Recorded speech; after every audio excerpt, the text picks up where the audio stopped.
Нури авылдашлары арасында бераз сәйер булу белән аерылып тора иде. Ул бер кашында кеше эшләрне тыкшылмас, аннан сорамаслар, кирәкмәгәнгә сөйләшмәс иде. Күбесе аны булдыксыз бер кеше дип уйлый иде.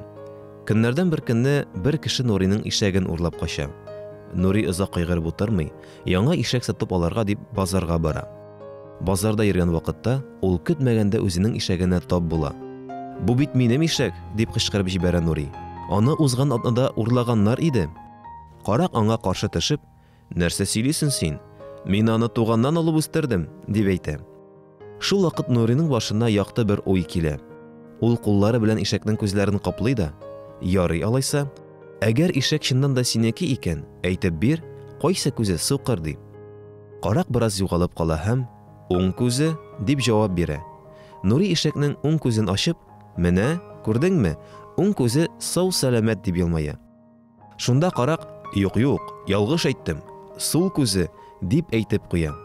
Бу юлы да дөрес әйтмәдең дип көлеп куя Нури, ишәкнең икенче күзендә ачып.